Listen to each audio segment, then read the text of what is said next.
Guten Abend miteinander und willkommen zum Jungfrau-Zeitung Panorama. Heute aus Thun mit diesen Themen. Das Ice Magic zu Interlaken wird diesen Winter nicht stattfinden und die Auto Tempel AG verzichtet auf ihre Herbstausstellung. Was das Berner Oberland sonst noch interessiert, haben wir euch kurz zusammengefasst. Hofläden werden immer beliebter. Das zeigen die Umsätze von diesem Jahr. Trotz einer Flaute im Sommer liegen sie gäng noch über denen von den Vorjahren. Der Verein Ländliche Entwicklung Berner Oberland hat jetzt einen offenen Austausch unter den Hofladenbesitzern organisiert. Am Startanlass des Spiez waren knapp 30 interessierte Bauern dabei. Weil das Interesse an der Weiterbildung da ist, wollen wir das Format zukünftig weiterführen. Wer im Zivilschutz dient, muss länger Dienst machen. Wegen der Corona-Pandemie hat der Bundesrat die Dienstpflicht von Zivilschutzangehörigen von 12 auf 14 Jahre erhöht. Damit wollen sie sicherstellen, dass genug Zivilschützer zur Verfügung stehen. In einzelnen Kantonen werden Zivilschützer für das Contact Tracing gebraucht. Weil aber die Rekrutierungszahlen seit Jahren sinken, haben die Kantone Angst, dass es gleich zu wenig Zivilschützer gibt. Macht euch bereit, für die Touren umzustellen. Ab dem Sonntag, 25. Oktober, ist die Sommerzeit vorbei. Die Umstellung zwischen Sommer- und Winterzeit ist schon länger ein Politikum. Vor allem in unseren Nachbarländern wird das Thema häufig diskutiert. Die Schweiz verfolgt die Situation und schaut, ob eine Anpassung sinnvoll und in ihrem Interesse wäre. Bis auf Weiteres bleibt aber die aktuelle Regelung. Und am Sonntag muss die Tour eine Stunde zurückgestellt werden. Das Ice Magic auf der Höhe Matte zu Interlaken ist jedes Jahr ein beliebter Treffpunkt. Diese Saison hat es vom Dezember bis in Februar 2021 stattfinden.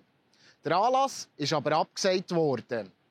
Die Organisatoren haben das heute an einer ausserordentlichen Pressekonferenz mitgeteilt.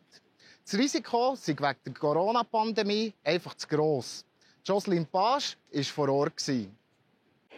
Jetzt ist der Entscheid gefallen, dass man das Ice Magic nicht durchführen kann. Wie ist auch die Gefühlslage? Ja, also wir bedauern das alle drei außerordentlich und wir bedauern das auch für die Bevölkerung, die immer sehr Freude hatte an diesem Ice Magic. Das ist ein weiterer Schlag, aber die Situation ist so, wie sie ist. Die können wir nicht ändern. Und ihr habt gesagt an der Medienkonferenz, das Risiko, das können wir als Gemeinde nicht tragen. Ja, wir können insbesondere das finanzielle Risiko nicht tragen. Das pandemische Risiko, das wird von anderen eingeschätzt. Dort müssen wir uns einfach an die Regeln halten. Aber das finanzielle Risiko bei einem Super-GAU, das heisst, es wird aufgestellt, aber es kann kein Betrieb stattfinden. Das ist einfach zu gross für eine Gemeinde. Insbesondere auch in diesen Zeiten, wo wir sowieso sehr diszipliniert zu unseren Ausgaben müssen schauen. Für den Betrieb, was hat das für Auswirkungen? Es hat natürlich negative Auswirkungen, das ist klar. Okay, wir in unserem Betrieb, wir sind Eventveranstalter, wir schauen vorwärts, wir probieren die Zeit zu nutzen, die wir Ice Magic jetzt nicht haben, und werden probieren, neue Projekte zu entwickeln. Für die Leute, die angestellt waren, die sind nicht alle von Jungfrau-Events, das sind natürlich schlechte Auswirkungen. Das heisst, die werden keinen Job haben durch den Winter. Und finanziell für auch, hat das grosse Auswirkungen oder ist es noch tragbar? Finanziell hat es grosse Auswirkungen, aber es ist ja schön, wir haben einen Schlüssel gefunden von all drei Beteiligten, öffentliche Hand, euch und mir, wo wir die auflaufenden Kosten, die wir bis jetzt hatten, werden teilen. Das Ice Magic ist nicht der einzige Anlass, der dieses Jahr nicht stattfindet. Die Auto Tempel AG hat eure Herbstausstellung abgesagt. Für ihren Kunden trotzdem etwas zu bieten, gehen sie dieses Jahr neue Wege. Statt einer grossen Ausstellung können sich Interessierte im Showroom individuell beraten. Und wer ganz sicher sein will, kann sich über die virtuellen Kanäle zuschalten.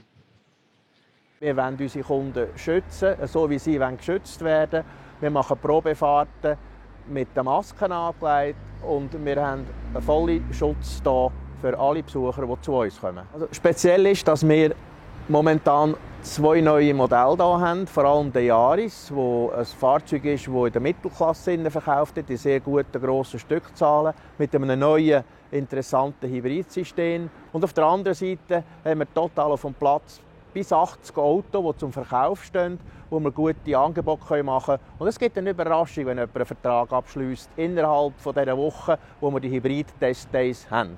Das läuft eigentlich mehr über das Internet ab als in den früheren Jahren. Der Kunde hat wie früher auch schon die Möglichkeit, über toyota.ch, über die Webseite, das Auto zu konfigurieren.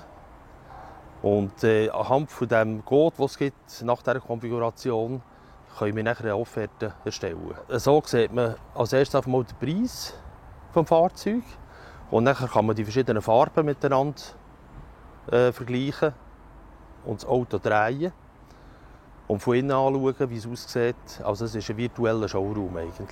Weil Toyota sehr stark ist in der Hybridtechnologie und der Ausbau auf die Elektromobilität und Plug-in jetzt wirklich am Anlaufen ist und als Verstärkung des Teams mit meiner langjährigen Toyota-Erfahrung habe ich das Gefühl, bin ich am richtigen Ort. Der Pro 1, der rein elektrisch betrieben werden kann, ist sicher ganz ein gutes Modell, das wir für KMU brauchen im Stadtbereich, Innenstadt, wo die Auflagen immer grösser werden, die Energiebilanzen der Motoren und dieser Diesel-Thematik. Neu werden wir nachher auch noch mit dem Plug-in RAV4, der schon da ist. Der Yaris Cross, den wir bekommen. Also die Palette stimmt uns sehr, sehr positiv für die Zukunft.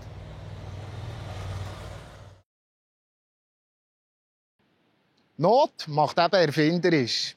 Das wäre es für heute vom Jungfrau-Zeitung Panorama. Im Anschluss gibt es noch das Wetter mit den Kollegen von Meteo News.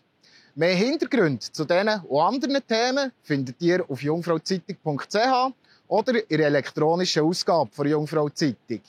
Schaltet auch morgen wieder ein beim Jungfrau-Zeitung Panorama. Merci fürs Hineinschauen und einen schönen Hinech miteinander. Das Wetter wird euch präsentiert von Interlaken Tourismus. Ihr Jungfrau-Zeitungswetter für das Berner Oberland. Herzlich willkommen. Ja, der Donnerstagvormittag ist noch recht freundlich zu uns hergegangen. Am Nachmittag sind dann aber immer mehr Wolken aufgekommen, mit vor allem in der Jungfrau-Region auch Regen. Die Schweiz ist diesen Donnerstag nach wie vor im Bereich von einer föhnigen Südwestströmung gelegen. Eingelagert hat sich uns aber von Frankreich her eine erste Störungszone genähert. Am Freitag geht es meist bewölkt und lokal auch nass weiter. Trotz Föhntendenz ist es eben bewölkt und immer wieder mal nass. Darum empfehle ich Ihnen definitiv, wenn Sie morgen aus dem Haus laufen, einen Regenschirm einzupacken. Der kommt sicher ab und zu mal zum Zug. Temperaturen bei 9 Grad in Grindelwald, 10 Grad erwarten wir in Spiez. Am Nachmittag verändert sich nicht viel am Wettercharakter. Nur die Temperaturen die gehen ein bisschen drauf. Es gibt maximal 13 Grad in Meiringen, Interlaken, Spiez und Thun. Der Samstag startet dann zuerst noch eher bewölkt und vor allem Richtung Alpen ist es auch nass. Dann gibt es eine langsame Wetterbesserung. Am Tag durch ein Übergang zu recht sonnigem Wetter. Und am Sonntag geht es dann sonnig weiter, vor allem in den Bergen. Lokal kann es auch noch ein bisschen Nebel umeinander haben, bis auf etwa 700 Meter. Das ist ziemlich hartnäckig, lockert sich dann aber im Verlauf des Tages auf. Ja, und auf dem Montag erreicht uns dann wieder eine Kaltfront mit dichten Wolken, zeitweise Regen und kalten Temperaturen mit noch maximal 9 Grad. Schnee haben wir ab etwa 1200 Meter. Und am Dienstag und Mittwoch geht es dann ziemlich wechselhaft weiter. Das war es vom Wetter. Ich wünsche Ihnen bald schon einen guten Endspurt dieser Woche und bis zum nächsten Mal.